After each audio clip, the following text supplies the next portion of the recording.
the iPhone 17 lineup is just around the corner, and it's shaping up to be one of Apple's most exciting releases in years. If you've been following the leaks, you already know this isn't going to be a minor refresh. Apple is preparing for a major shift, a shift in design, lineup, performance, and even philosophy. And with the event expected to take place in early September, the countdown has officially begun. Every year, Apple follows a pretty familiar pattern when it comes to launch schedules. This time, sources suggest the big keynote will land on Tuesday, September 9th. That's when Apple will officially introduce the iPhone 17 to the world. A few days after the announcement, pre-orders are expected to go live probably on Friday, September 12th. And if everything stays on track, the devices should start arriving in people's hands around September 19th. This aligns with Apple's usual timeline: announce on a Tuesday, pre-order on Friday, and ship 1 week later. But it's not just iPhones that are expected. Apple is likely planning to reveal a few other products during the same event. We're hearing whispers about new Apple Watch models, maybe a refreshed AirTag, and possibly even a new version of the HomePod with updated hardware. That said, the spotlight will clearly be on the iPhone 17 lineup. And this year, Apple is shaking things up. Let's talk about the lineup.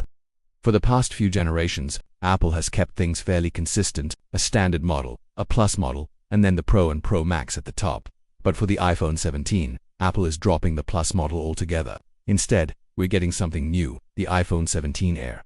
The full lineup this year will consist of the iPhone 17, the new iPhone 17 Air, the iPhone 17 Pro, and the iPhone 17 Pro Max. The iPhone 17 will be the entry-level option for most people, replacing the 16 as the mainstream model. It's expected to bring subtle design tweaks, internal upgrades, and possibly a better display.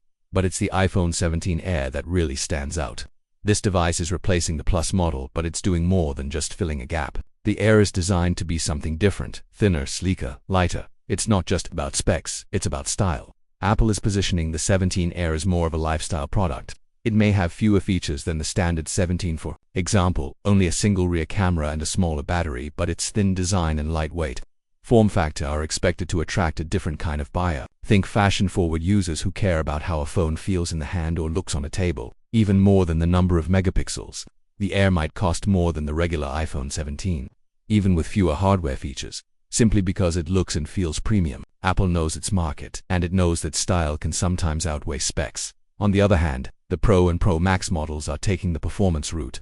These are going to be the most powerful iPhones yet. While the standard 17 and 17 Air are rumored to feature the new A19 chip with 8 GB of RAM, the Pro models are taking things even further. They'll come with the A19 Pro chip, built on a next-gen 3nm process. That means better power efficiency, improved graphics, and much faster AI processing.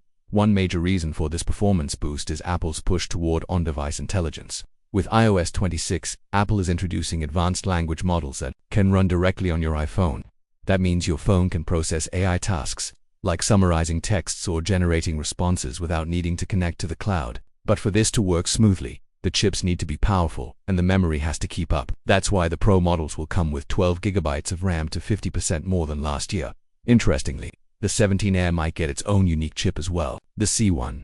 This chip was previously seen in other Apple devices and helps with power management and optimization. If the Air does get it, that might help explain how it can stay thin without sacrificing too much performance or battery life. And of course, Apple benefits by bringing more of its manufacturing in-house. Moving to the design side, Apple is once again making bold changes. All 4 models are expected to look a bit different from the back.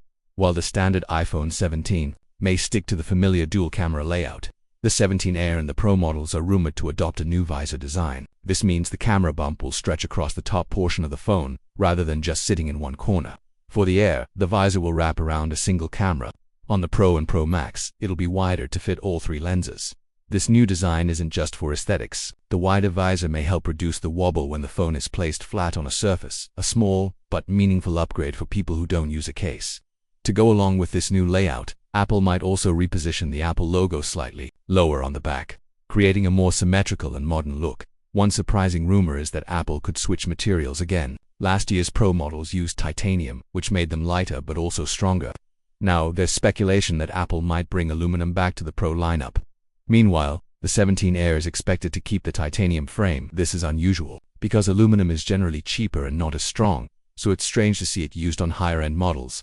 The change might have something to do with supply chain logistics or perhaps signal interference. We'll find out more as production ramps up. On the display front, big improvements are coming. For years, only the Pro iPhones had promotion displays with 120Hz refresh rates. That's the technology that makes everything feel smoother from scrolling to animations. But now, it looks like the iPhone 17 and 17 Air might finally get a refresh rate upgrade. It's unlikely they'll hit 120Hz, but a bump to 90Hz would still be a noticeable improvement. It would bring a smoother experience to more users, without putting too much strain on battery life, and of course, the Pro and Pro Max models will stick with the 120Hz displays. That's now expected. Apple might even bring better energy efficiency to these screens, helping preserve battery life despite the high refresh rate. All in all, the first half of this iPhone 17 story paints a clear picture. Apple is making real, tangible changes across the board. This isn't just a spec bump or a new camera filter. This is Apple rethinking what the iPhone lineup should be, from the bold introduction of the Air model to the upgraded chips, new materials, and display enhancements. Everything feels more intentional this year. In the next part of this script, we'll dive deeper into the camera improvements, the new color options, and software features that truly push the iPhone 17 lineup into the future.